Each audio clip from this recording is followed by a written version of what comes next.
რა არის ფაგები? მისი მთავარი უპირატესობა სხვა ანტიბაქტერიულ პრეპარატებთან შედარებით არის, რომ ის არჩევითად მოქმედებს გამომწვევ ბაქტერიაზე და არ აზიანებს ჩვენს ორგანიზმში კეთილ ჭყალებში კეთილ ბაქტერიებს და ჩვენ მიკროფლორას. შეიძლება თუ არა, რომ ფაგოთერაპია გახდეს ანტიბიოტიკების ალტერნატივა გლობალურად. ფაგი არ არის ყველაფრის პანაცეა. ჩვენი კლინიკა არის ხოლმე ბოლო იმედი ინფექციასთან ბრძოლის. ეს არის საკითხი, რომელთაც ჩვენმა ქვეყანამ შეგვიძლია ძალიან თამამად ვიამაყოთ, რომ ამაში ვართ პირველები და ბუნებრივია ჩვენ კლინიკას ამაში ძალიან დიდი წვლილი მიუძღვის. მოგესალმებით ბაქტერიოფაგის კლინიკის, იგივე ელიავას ფაგოთერაპიის ცენტრის სახელით.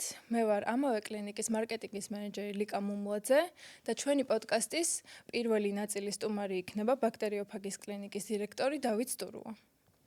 მოგესალმებით და იმედი მაქვს ძალიან საინტერესო საუბარი გამოვიდა. ძალიან გვიხარია, რომ მოგვეცა შესაძლებლობა დღეს რომ ვისაუბროთ ფაგოთერაპიის შესახებ, რომელიც არის ბაქტერიული ინფექციების ალტერნატიული მკურნალობის ერთ-ერთი ყველაზე პერსპექტიული გზა. და დავით, მოდი დავიწყოთ ყველაზე საინტერესო კითხვით, რა არის ფაგები, იმიტომ რომ შეიძლება ზოგიერთმა ადამიანმა არც კი იცოდეს ფაგების შესახებ. გეთანხმები ლიკა, მე მგონი პირველ რიგში სწორი იქნება რომ ავხსნათ რა არის ფაგები. ფაგები არიან ვირუსები, ჭყალებში შეგვიძლია ვთქვათ, რომ კეთილი, კარგი ვირუსები, რომლებიც გამოიყენება ბაქტერიული ინფექციების სამკურნალოდ. მისი მთავარი უპირატესობა სხვა ანტიბაქტერიულ პრეპარატებთან შედარებით არის, რომ ის არჩევითად მოქმედებს გამომწვევ ბაქტერიაზე და არ აზიანებს ჩვენს ორგანიზმში კეთილ ჭყალებში კეთილ ბაქტერიებს და ჩვენ მიკროფლორას. აქვე მე მგონი გადავიდეთ ხო ისტორიაზეც ზოგადად ფაგების და იქნება ზოგადად ფაგების შესახებ ისტორიაზე თუ მოუყვებით ჩვენს მაყურებელს. კი, აუცილებლად როცა ჩვენ ვსაუბრობთ ფაგებზე და ფაგოთერაპიაზე, უნდა ვისაუბროთ გიორგი ელიავას სახელობის ბაქტერიოფაგიის ინსტიტუტზე, რომელიც დაარსდა 1923 წელს ცნობილი ქართველი ექიმის, მიკრობიოლოგის გიორგი ელიავას მიერ და მის განვითარებაში ძალიან დიდი წვლილი შეიტანა ფრანგმა კანადელმა მეცნიერმა ფელიქს დერელმა და მინდა აღვნიშნო, რომ ამ 100 წლის განმავლობაში, უკვე 101 წლის განმავლობაში არც ერთი წუთი, არც ერთი დღე არ გაჩერებულა აღნიშნული ინსტიტუტი და ის ამ ხნის განმავლობაში აგრძელებდა ფაგებისა და ფაგოთერაპიის დანერგვას არა მხოლოდ საქართველოში, არამედ მსოფლიოს მასშტაბით. აქვე მინდა ხაზი გაუსვა, რომ უდიდესი წვლილი აქვს ასევე შეტანილი ბაქტერიოფაგიის ინსტიტუტს ზოგადად ამ მიმართულებით კვლევების კუთხითაც, სამეცნიერო ნაშრომების კუთხითაც და მე ვფიქრობ, მე მგონი ნელ-ნელა ჯობს გადავიდეთ ასევე ჩვენი კონსორციუმის ნაწილზეც, ხო, ეს შემდეგი ეტაპი. კი, ჩვენი კონსორციუმი რას მოიცავს? და ასე შემდეგ. ესე იგი 2008 წელს ბაქტერიოფაგის ინსტიტუტის მეცნიერების დახმარებით შეიქმნა ელიავას კონსორციუმი, ელიავას ბაქტერიოფაგის კონსორციუმი, რომელიც აერთიანებს არა მხოლოდ ინსტიტუტს, არამედ სხვადასხვა მიმართულებებს. ეს არის ამბულატორიული ტიპის სამედიცინო დაწესებულება, ლაბორატორიული მომსახურება, სააფთიაქო მომსახურება, პრეპარატების წარმოება და როგორც აღნიშნე, ამ ყველაფერს უგს უმაგრებს ასლიანი ბაქტერიოფაგის ინსტიტუტი და ამ კონსორციუმის შექმნის იდეა თავიდანვე იყო, რომ როდესაც პაციენტი მოხვდება ბაქტერიოფაგის ტერიტორიაზე, მან მიიღოს ერთი ფანჯრის პრინციპით ყველა ის სერვისი, რომელიც აუცილებელია ბაქტერიული ინფექციების სამკურნალოდ. აქვე მინდა აღვნიშნო, რომ ჩვენ მოსახლეობაში ძალიან დიდმა ნაწილმა, ჩვენმა საზოგადოებამ იცის ბაქტერიოფაგის ლაბორატორია, რომელსაც ძალიან დიდი გამოცდილება აქვს და მნიშვნელოვან კვლევებს აკეთებს ბაქტერიოლოგიური, ვირუსოლოგიური, ბიოქიმიური და ასე შემდეგ კვლევების მიმართულებით, მაგრამ აქვე მინდა ჩვენი მოსახლეობისთვის ვთქვა, აღვნიშნო, რომ არა მხოლოდ ლაბორატორიული მომსახურება, არამედ მათ აქვთ საშუალება, რომ მიიღონ სხვადასხვა ტიპის სამედიცინო მომსახურება ჩვენი სამედიცინო ამბულატორიული ტიპის დაწესებულების მიერ. ყოველდღიურად დაახლოებით 30-მდე ექიმი არის სხვადასხვა მიმართულებით წარმოდგენილი და ძალიან მნიშვნელოვანია, რომ ჩვენმა მოსახლეობამ იცოდეს, რომ აქ არის შესაძლებლობა ჩაიტარონ თითქმის ყველა დიაგნოსტიკური კვლევები, მაღალტექნოლოგიური კვლევები და სხვადასხვა მიმართულებებით ასევე კონსულტაციები და პროცედურები. კი, აი მინდა მეც აღვნიშნო, რომ ძალიან მნიშვნელოვანია ის, რომ ყველაფერი ან მკურნალობა მიმდინარეობდეს ექიმის მეთვალყურეობის ქვეშ. ანუ თავდაპირველად საჭირო არის ექიმთან ვიზიტი, რომელიც განსაზღვრავს სწორ ანალიზს, შესაბამის კვლევას და ამ კვლევების საფუძველზე უკვე დაიწყება მკურნალობის კურსის შედგენა. აბსოლუტურად. იმიტომ რომ მოხდეს პაციენტის თანხების დროის დაზოგვა და მიიღოს პაციენტმა მაქსიმალურად სასურველი შედეგი. აბსოლუტურად გეთანხმები, ერთ კომენტარს დავამატებ. ეს არის ასევე ძალიან მნიშვნელოვანი ხარჯ-ეფექტურობის კუთხით, რომ პაციენტის მხრიდან მაქსიმალურად ნაკლები დანახარჯის გაწევა მოხდეს. ხშირად ხდება, რომ პაციენტები თავისი ნებით იტარებენ გარკვეულ კვლევებს, აქ არის საუბარი როგორც დიაგნოსტიკურ, ისე მაღალტექნოლოგიურ, ასევე ლაბორატორიულ კვლევებს და ამის შემდეგ მოდიან ექიმთან კონსულტაციაზე და მინდა ყველას ურჩიო, რომ პირველ რიგში კონსულტაცია გაიარონ და ექიმი სწორედ და საჭიროებისამებრ დაგეგმავს იმ კვლევებს, რომელიც აუცილებელია შემდეგ წარმატებული მკურნალობისთვის. და ეს იქნება საწინდარი, როგორც წარმატებული მკურნალობის, ასევე ნაკლები დანახარჯების. აბსოლუტურად გეთანხმები ლიკა ამ ნაწილში. კი ბატონო, ახლა გადავიდეთ კიდევ ერთ ძალიან საინტერესო თემაზე, უცხოელ პაციენტებზე. როგორ ხდება საერთაშორისო პაციენტების მართვა, მათი სამედიცინო ისტორიის გადამოწმება, მათთან კომუნიკაცია და ასე შემდეგ, ამის შესახებ რომ ავუხსნათ. კი, აუცილებლად სანამ უცხოელ პაციენტებს შევეხებით, უნდა აღვნიშნოთ, რომ ბაქტერიოფაგის კლინიკა, იგივე როგორც ვახსენეთ ელიავას ფაგოთერაპიის ცენტრი, რა თქმა უნდა, პირველ რიგში ემსახურება ჩვენ საქართველოს მოქალაქეებს და ჩვენს მოსახლეობას, მაგრამ ამის შემდეგ ის ყოველწლიურად დაახლოებით 80 ქვეყნიდან იღებს პაციენტებს და აქ არის საუბარი უმეტესად ცენტრალური ევროპის ქვეყნებიდან, შეგვიძლია რამდენიმე ტოპ ქვეყანაც ჩამოვთვალო, ეს არის გერმანია, საფრანგეთი, ჰოლანდია. საიდანაც ყველაზე მეტ პაციენტს ვიღებთ საქართველოს მოსახლეობის შემდეგ, რა თქმა უნდა, მაგრამ პაციენტები გვყავს როგორც ამერიკის კონტინენტიდან, აზიის კონტინენტიდან, პოსტსაბჭოთა ქვეყნებიდან და ასე შემდეგ. რაც შეეხება უცხოელი პაციენტების მართვას, ვიდრე გადავალა, აქვე უნდა აღვნიშნოთ ქართულ პაციენტებზე, რომ მათ შეუძლიათ უპრობლემოდ რამდენიმე დარწმუნებული ვარ ამ პოდკასტის შემდეგ მივაწვით ჩვენს მაყურებელს რამდენიმე ტელეფონის ნომერს, ასევე ჩვენს სხვადასხვა სოციალურ ქსელ საკომუნიკაციო არხებს, რომელთაც მარტივად შეუძლიათ დაგვიკავშირდნენ. რაც შეეხება უცხოელებს, უმეტესად კომუნიკაცია ხდება მეილის დახმარებით და ვებსაიტის დახმარებით, ვებგვერდის დახმარებით და აქვე დავამატებ, რომ ძალიან დიდი მნიშვნელობა აქვს პაციენტების დაკავშირებასთან მიმართებაში, რომ ისინი ახერხებენ ასევე საჯარო ჯგუფების, სპეციალური ფონდების და ასევე კლინიკას ყავს დაახლოებით 15-მდე პარტნიორი სხვადასხვა ქვეყნიდან და აქ არის წარმოდგენილი როგორც სამედიცინო ტურიზმის მიმართულებით მოღვაწე კომპანიები, ასევე ჰოსპიტალური სექტორი და სხვადასხვა ჯანდაცვის სტრუქტურები და ეს ორგანიზაციები ეხმარებიან მათ, რათა მოხდეს ჩვენთან დაკავშირება და რა თქმა უნდა, ამაზე ჩემი კოლეგა შემდეგ ქალთოინდია კარგად ისაუბრებს, მაგრამ მინდა აღვნიშნო, რომ უმეტესად აქ არის საუბარი ქრონიკულ ბაქტერიულ ინფექციებზე, სადაც ანტიბიოტიკები, ესე რომ ვთქვათ, ვეღარ მუშაობენ, ვეღარ აღწევენ წარმატებას მკურნალობის დროს და შემდეგ უკვე ეძებენ ალტერნატიულ გზებს, როგორ შეიძლება რომ პერსპექტიული და პროდუქტიული მკურნალობა მიიღონ. კი ბატონო, აი ორგანიზაციები ახსენეთ, პარტნიორები, ასევე საინტერესო იქნება თუ გავყვებით ამ თემას, რომ ზოგადად საინტერესოა ჩვენი კლინიკა და მისი მომავალი გეგმების შესახებ რომ მოგვიყვეთ, რას აპირებს მომავალში, როგორ შეიძლება რომ გაფართოვდეს, რა სერვისები შეიძლება რომ დაემატოს და ასე შემდეგ. კი ბატონო, პირველ რიგში, როგორც უკვე აღვნიშნეთ, თითქმის ყველა მიმართულებით ყოველდღიურად ბაქტერიოფაგის ტერიტორიაზე, ელიავას ფაგოთერაპიის ცენტრში არიან წარმოდგენილი ექიმები, აქ არის უროლოგია, გინეკოლოგია, თერაპიული მიმართულებები, შინაგანი მედიცინა, პედიატრია, ყელყურცხვირის მიმართულება, ნევროლოგია, ასევე სხვადასხვა ტიპის მაღალტექნოლოგიური და დიაგნოსტიკური კვლევები, მაგრამ ქირურგია ასევე, სადაც ტარდება გარკვეული პროცედურები, ფაგების გამოყენებით, მაგრამ ჩვენი მიზანი 2025 წელს არის მოახერხოთ სტაციონარული სერვისის მიწოდება ჩვენი პაციენტებისთვის. ეს მოგცემს იმის საშუალებას, რომ შევძლოთ უფრო მძიმე დაავადებების და პაციენტების მართვა. ამ პროექტზე უკვე მუშაობთ, პროცესშია პროექტი და ძალიან დიდი იმედი მაქვს, რომ უკვე ესე ვთქვათ, პროდუქტიულ და სწრაფ ნაბიჯებს გადავდგავთ ამ მიმართულებით და უახლოეს მომავალში ბაქტერიოფაგის ტერიტორიაზე იქნება არა მხოლოდ ამბულატორიული ტიპის, არამედ სტაციონარული ტიპის სამედიცინო დაწესებულება. კი ბატონო, შვენიერი. და ბოლოს ასევე საინტერესო იქნება კიდევ ერთხელ მე მგონი ხაზი გაუსვათ, როგორ შეიძლება რომ მოაგნონ ჩვენ კლინიკას, როგორ მოგმართონ, ამ შემთხვევაში ქართულ პაციენტებზე მაქვს საუბარი და ვფიქრობ ეს უფრო სწორი იქნება, რომ შენი მხრიდან მინდა აუხსნათ. აღვნიშნო, რომ ჩვენი ვებსაიტი არის ამჟამად განახლების პროცესში და ძალიან მალე გვექნება განახლებული ვებსაიტი, რომლის საშუალებითაც ჩვენი პაციენტები შეძლებენ მრავალი ინფორმაციის მიღებას ჩვენი კლინიკის და ზოგადად ფაგოთერაპიის შესახებ.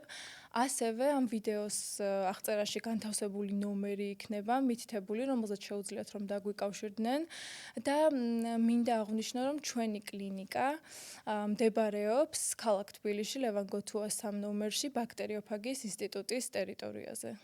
როგორც აღნიშნო, ყველაფერი მიმდინარეობს ერთი ფანჯრის პრინციპით და ყველაფერი არის მოსახერხებლად ერთ ტერიტორიას და შეუძლიათ რომ პაციენტებს სრული მკურნალობის კურსი დაგეგმონ ჩვენს ტერიტორიაზე.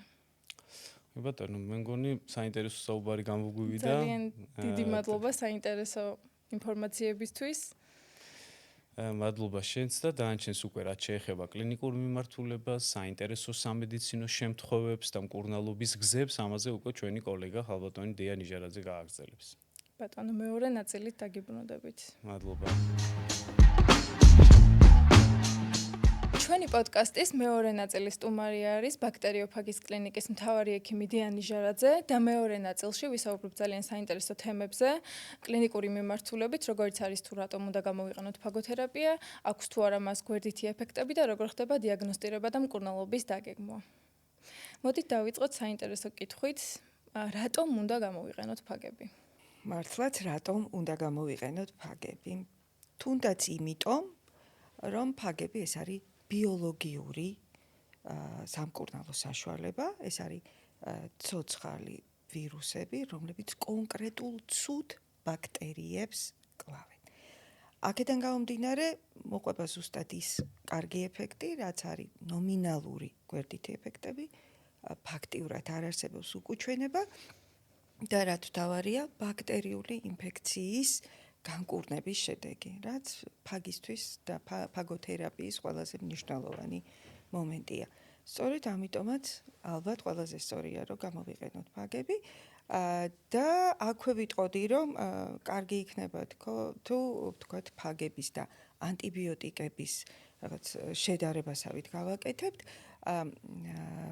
თუ კი რა თქმა უნდა ერთი წუთით არ დავაკნინოთ ოღონდ ანტიბიოტიკების ეფექტი, ძალიან მნიშვნელოვანია და ძალიან აუცილებელია, რა თქმა უნდა, ეს მომენტი კარგად უნდა გქონდეს ყველას გააზრებული, მაგრამ ანტიბიოტიკებს აქვს თავის ადგილი, თავისი კონკრეტული ჩვენებები და ფაგები გამოიყენება, როგორც გითხარით, კონკრეტულ ბაქტერიებზე, კონკრეტული ინფექციით, თავისი ნომინალური გვერდითი ეფექტი. კი ბატონო, და ყველაზე ხშირად დასმული კითხვები და ალბათ ჩვენს მაყურებელსაც დააინტერესებს თუ რომელი დაავადებების სამკურნალოდ გამოიყენება ფაგოთერაპია. ხო, აი წევანაც დავიწყე და უფრო ხას გავუსვა იმას, რომ ყველა იმ დაავადების დროს, რომლის გამომწვევი მიზეზი არის ხოლმე ბაქტერიული ინფექციები, აი ესე დროს გამოიყენებთ, აი დაახლოებით იმ დროს ისევე როგორც ვთქვათ ანტიბიოტიკები გამოიყენება, აი მაგალითად იგივე სასუნთქის სისტემის შემთხვევაში ქრონიკული ბრონქიტები, ბრონხოექტაზიური დაავადებები, მწვავე ტონზილიტები, ძალიან მნიშვნელოვანია და ძალიან ეფექტური არის კანის ინფექციური დაავადებების დროს და მოგეხსენებათ ახლა თუნდაც აკნეს შემთხვევები, რამდენად მომრავლდა ახლა განსაკუთრებით არის ხოლმე ის ხშირად გვხვდება პუბერტატულ ასაკში, ფაგები ამ დროს მუშაობს არაჩვეულებრივად. ძალიან მნიშვნელოვანია კანის ინფექციების დროს, როგორც არის აბსესი, როგორც არის ფლეგმონა, ასევე განსაკუთრებულად აღნიშნავდი კიდე ქირურგიულ ჩარევების შემდეგ გახანგრძლივებულად, როდესაც ინფიცირება ხდება ჭრილობის, ასევე ძალიან ხშირად მოგმართავენ პაციენტები და საკმაოდ კარგი შედეგი და ძალიან კარგი ეფექტი გვაქვს უროგენიტალური ინფექციების დროს. ეს ყველაზე პოპულარული მიმართულება შეიძლება ითქვას, იმიტომ რომ ყველაზე ხშირად ზუსტად აი მოგმართავენ ხოლმე ცისტიტებზე, სხვა გენეზის კიდევ სხვა დაავადებებზე, იგივე ვაგინიტები, პროსტატიტი და ასე შემდეგ და ყელყურცხვირის დაავადებებზე. ასევე ძალიან იმრავლად და სხვათა შორის ფაგი ძალიან ეფექტურია მიკრობიომის ნაწლავის მიკრობიომის დარღვევის დროს, როგორც არის მაგალითად სხვადასხვა იგივე გასტროენტერიტი, კოლიტი, იგივე ვთქვათ გაღიზიანებული ნაწლავის სინდრომი. ეს ძალიან პოპულარული დიაგნოზებია ჩვენ კლინიკაში და საკმაოდ ეფექტურად ერევა მას ფაგი და ფაგოთერაპიაც. ფაგოთერაპია ამ დაავადებების წინააღმდეგ და ახლა ვისაუბროთ ყველაზე ხშირად რომელი გამომწვევი ბაქტერიები გვხვდება მომართვის დროს და თუ ყოფილა ისეთი შემთხვევა, როდესაც თქვენთვის მოუმართავთ პაციენტებს, როდესაც საერთოდ აღარ მუშაობს ანტიბიოტიკი. მადლობა ლიკამ კითხვისთვის.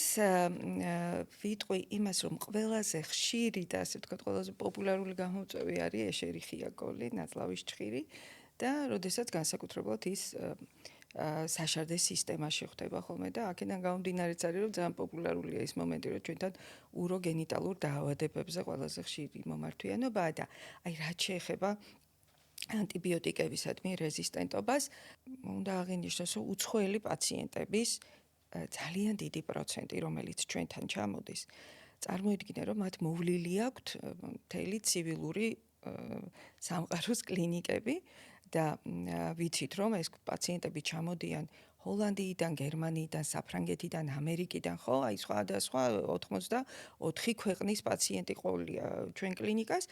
მათ მოვლილი აქვთ ყველა კლინიკა, ჩატარებული აქვთ უამრავი ანტიბიოტიკოთერაპია, საბოლოოდ მისულები არიან იქამდე, რომ უკვე ეს ანტიბიოტიკიც აღარ მუშაობს და მათთვის ჩვენი კლინიკა არის ხოლმე ბოლო იმედი ინფექციასთან ბრძოლის და მინდა გითხრათ, რომ ფაგოთერაპია ამ დროს არის უნიკალური.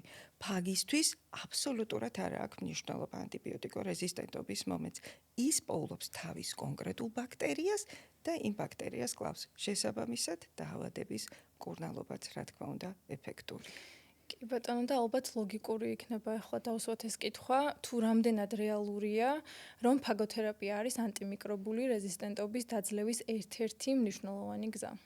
აბსოლუტურად რეალურია, ამიტომაც ბოლო პერიოდში ასეთი დიდი ინტერესი გამოიწვია ფაგებმა და ფაგოთერაპიამ და იცით თქვენ და რაღაც აი შეც გახსოვს ლიკა, ჩვენთან როდესაც ჩამოსული იყო ჯანდაცვის მსოფლიო ორგანიზაციის ევროპული ოფისის წარმომადგენლობა, იმდენად დაინტერესდნენ ამ ფაგოთერაპიით და იყო რაღაცა ძალიან დიდი განხილვები ამასთან დაკავშირებით და სხვათა შორის ჩვენთვის ძალიან საამაყო იყო, როცა გვითხრეს, რომ ჩვენ შესახებ პირველად გაიგეს ბუენოს-აირესში, როდესაც ჩვენი პაციენტი ადგა და ჩვენ კლინიკაზე ისაუბრა. ნუ რა თქმა უნდა, ეს ძალიან ხშირი არის ასეთი შემთხვევები, როცა პაციენტები საუბრობენ ძალიან დადებითი რაკურსით, ხო. აი ალბათ ამას უნდა ვუმადლოდეთ ზუსტად, რომ ჩვენ ძალიან ხშირად ვართ სხვადასხვა ევროპულ ტელევიზიებში. იმიტომ რომ აი ძალიან იმდენად კმაყოფილები არიან ხოლმე, რომ მე თვითონ მოყავთ ეს ტელევიზიები და ჩვენ გვტუმრობდნენ ხან BBC, ხან Reuters, ZDF, TV5, აი ოქტომბერში იყო თუ ნოემბერში ალბათ შენც გახსოვს, ხო? Vox-ის ტელევიზიით რო გავიდა ჩვენ კლინიკაზე. ნოემბერში გავიდა. ხო, ნოემბერში. Vox-ის ტელევიზია იყო ჩვენთან ჩამოსული, რომელმაც გადაიღო გერმანიის ტელევიზია და გადაიღო ჩვენ კლინიკაზე და რა თქმა უნდა ჩვენ ამით ძალიან ამაყები ვართ. კი ბატონო, ახლა უკვე საინტერესო იქნება უშუალოდ მკურნალობის პროცესზე რომ გადავიდეთ, ძალიან საინტერესო თემა. როგორ ხდება დიაგნოსტირება და მკურნალობის დაგეგმვა? საინტერესოა თუ არის რაიმე სტანდარტი. ნუ რა თქმა უნდა სტანდარტები იქიდან გამომდინარე რა დიაგნოზებთან გვაქვს საქმე, რა ხანგრძლივობასთან გვაქვს საქმე, როგორ მიმდინარეობასთან გვაქვს საქმე, ეს სტანდარტები ბუნებრივი არსებობს. უბრალოდ მე გამოვყოფთი იმას, რომ ყველაზე მნიშვნელოვანი აქ არის ის, რომ ჩვენ და თან ჩვენთვის მოუმართავთ ურთულესი, უიშვიათესი დაავადებებითაც, მთავარი, რასაც ამ სტანდარტში გამოვყოფთი, ჩვენთვის მნიშვნელოვანია ვიცოდეთ ამ პაციენტების ბაქტერიოლოგიური კვლევა და ამას ჩვენ კლინიკაში ვგეგმავთ ხოლმე. ამ კვლევის შედეგად საზღვრავთ მათ მგრძნობელობას ჩვენი ფაგების მიმართ და შემდეგ უკვე აი ამ ფაგოთერაპიას ვუსაზღვრავთ ამ პაციენტს შესაბამისად იმ თავისი დიაგნოზის. აქ უკვე ძალიან მორგებული და პერსონალიზებული მედიცინა გვაქვს და ჩვენ ამით შეგვიძლია ძალიან ხმამაღლა ვთქვათ, რომ ჩვენი კლინიკა ჩვენ ვეწევით, ასე ვთქვათ, ძალიან პერსონალიზებულ მედიცინას და ჩვენთვის უმნიშვნელოვანესია ჩვენი პაციენტების შედეგი პოზიტიური შედეგი რა თქმა უნდა და მათი კმაყოფილება. ინდივიდუალური მიდგომა ზოგადად. და ახლა ვისაუბროთ მკურნალობის შედეგების მონიტორინგზე. როგორ ხდება შედეგების მონიტორინგი? ჩვენ ყველა პაციენტთან ვაგრძელებთ ურთიერთობას, ეს არის ქართველი პაციენტები თუ უცხოელი პაციენტები და განსაკუთრებით უცხოელ პაციენტებს გამოვყავთ, იმიტომ რომ ქართულ პაციენტებთან ურთიერთობის პრობლემა არ არის, ისინი რეალურად ჩვენი ქვეყნის მოქალაქეები არიან და რაც შეეხება უცხოელ პაციენტებს, მათთან გამუდმებით გვაქვს ხოლმე რაღაც პერიოდული მოკითხვა, რომ ვიცოდეთ, რომ კურსი სრულად ჩაამთავრა და შედეგი სრულად მიიღო. ამას რა თქმა უნდა ჩვენთვის მნიშვნელობა აქვს და შემდეგ უკვე ვახდენთ ხოლმე, მაგრამ გამოვიყენებ ახლა ამ კითხვას და ემასაც ვიტყვი, რომ ამ შედეგების მე გარკვეულწილად ფორმალიზებას ვაკეთებთ ხოლმე და ხშირად გაგვაქვს საერთაშორისო კონფერენციებზე, სადაც ძალიან დიდი მოწონება აქვს ხოლმე ჩვენ кейსებს. ბარემ კითხვასაც მოვაყოლებ, როგორი არის საერთაშორისო სამედიცინო საზოგადოების და მეცნიერების დამოკიდებულება ფაგოთერაპიის მიმართ? ახსენეთ აი კონფერენციები, ფორუმები და მოდით ვისაუბროთ ამ თემაზე. კი, მართალია და მადლობა ამ კითხვისთვის, როცა ჩვენი კლინიკა იქნებოდა და ჩვენი კლინიკა შეიქმნა 15 წლის წინ, მე 15 წელი დაიწყო, ასე ვთქვათ. მაშინ ალბათ ძალიან იშვიათი იყო ფაგოთერაპიაზე ეს ხმამაღალი საუბარი, მაგრამ მინდა გითხრათ, რომ ბოლო პერიოდში მაინც ძალიან დიდი ინტერესი წამოვიდა. ბევრი ქვეყანა ცდილობს, რომ თვითონ გამოყავთ ფაგები და უნდათ რომ ეს ფაგოთერაპია დაიწყონ, თუმცა მინდა გითხრათ, რომ ჯერ კიდევ ჩვენ მაინც ლიდერები ვართ ამ საერთაშორისო მასშტაბით და ამიტომაც არის ხოლმე რომ სხვა კონფერენციებზე ძალიან დიდი ინტერესით ელოდებიან ხოლმე ჩვენ მოხსენებებს, ჩვენ სამედიცინო შემთხვევებს, ჩვენ შეფასებებს და მე მგონია რომ ეს ჩვენი ასე ვთქვათ შედეგები კიდევ დიდხანს ვიქნებით ამ ასპარეზში პირველები.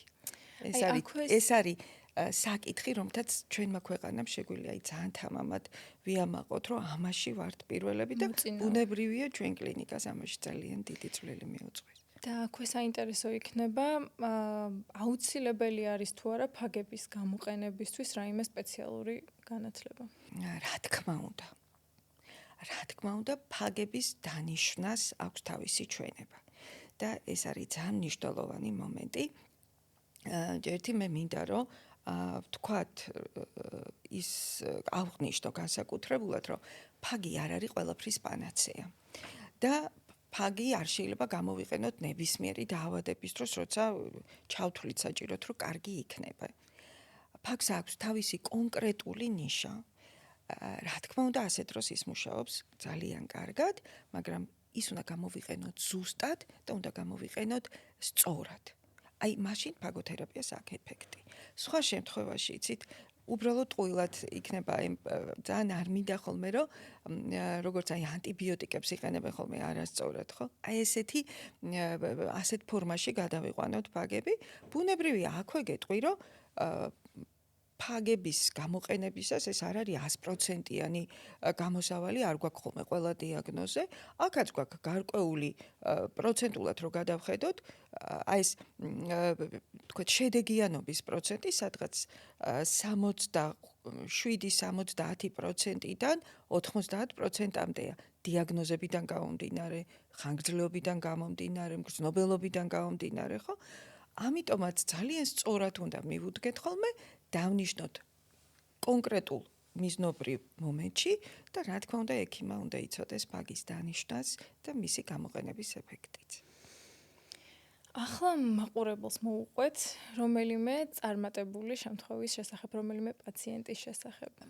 ესე იგი, იმდენი ისტორია გვაქვს ხოლმე და იმდენად ხშირად ყვებით ხოლმე ამ ისტორიებს და ყოველ ჯერზე ვარჩევთ ხოლმე თემატურად როგორი გვინდა და ეხლა ამ წუთას რომელიც მახსენდება, ყავდა პაციენტი, უბრალოდ ყავს პაციენტი, რომელიც ჩვენთან უკვე 7 წელია მოგმართავს ხოლმე.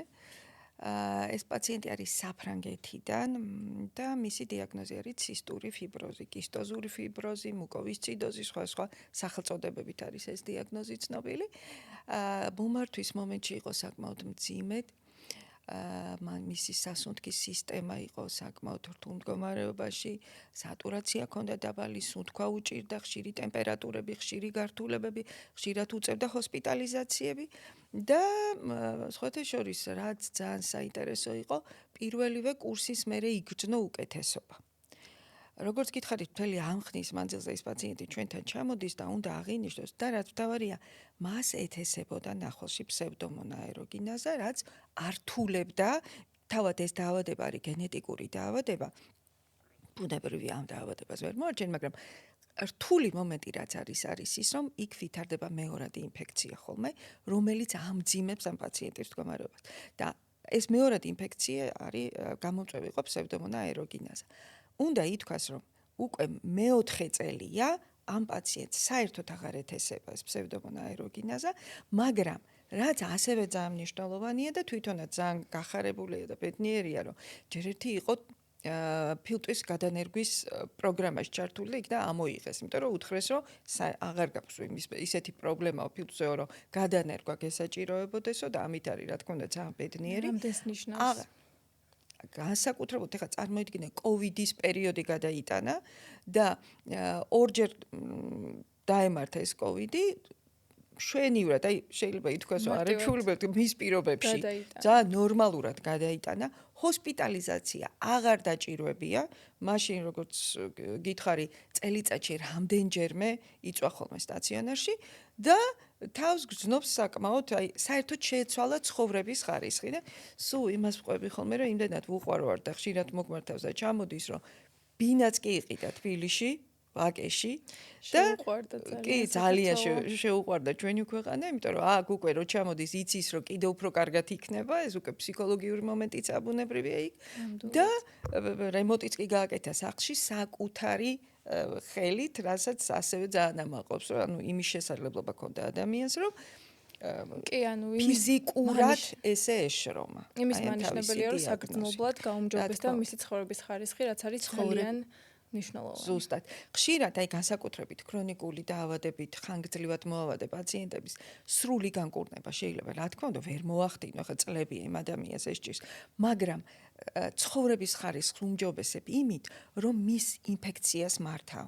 ეს არის ძალიან მნიშვნელოვანი მომენტი. აი, ამით ჩვენ ნამდვილად შეგვიძლია მიემაყოთ. ნამდვილად შეგვიძლია რომ ვიამაყოთ და ასეთი მრავალი ფაქტი არის ჩვენს ასეთი მრავალი ფაქტი კლინიკის ისტორიაში. ახლა პოდკასტის ბოლოსკენ მინდა რომ გადავიდეთ შემდეგ კითხვაზე. საინტერესოა, შეიძლება თუ არა, რომ ფაგოთერაპია გახდეს ანტიბიოტიკების ალტერნატივა გლობალურად.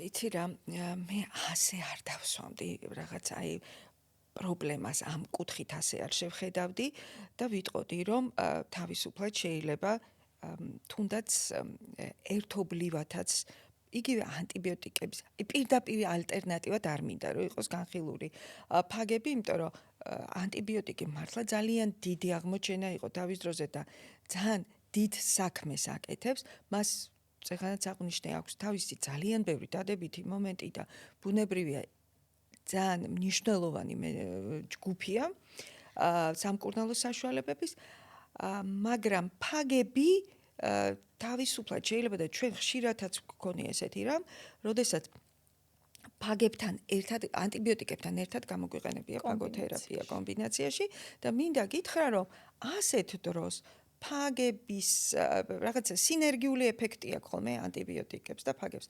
რა თქმა უნდა, ორივე ბაქტერიულ ინფექციას ებრძვის, მაგრამ ამ მომენტშიც კი შეიძლება რაღაცა ნიუანსები იყოს გათვალისწინებული, სადაც ანტიბიოტიკის მოქმედება მეტად გჭირდება და მისი გაძლიერება გესაჭიროება ფაგებით. აი უფრო აი ამ კუთხით რო შევხედოთ, ეს იქნებოდა ყველაზე ოპტიმალური და კარგი გამოსავალი. როგორ ხედავთ ფაგოთერაპიის განვითარებას თქვენი გუნდის და კლინიკის ჭრილში?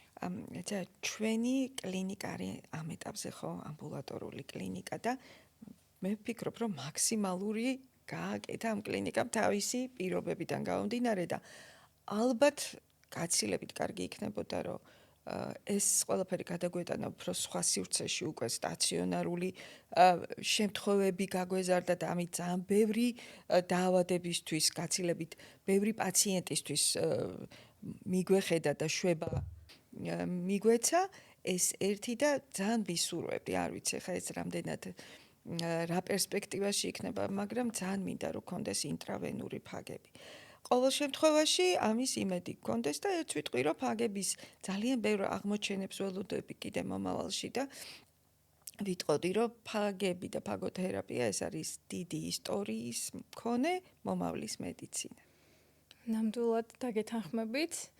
ძალიან დიდი მადლობა ასეთი საინტერესო საუბრისთვის, ასევე დიდი მადლობა ჩვენს მაყურებელს და ჩვენს მრავალი საომავლო გეგმით აუცილებლად დაგიბრუნდებით. მადლობა.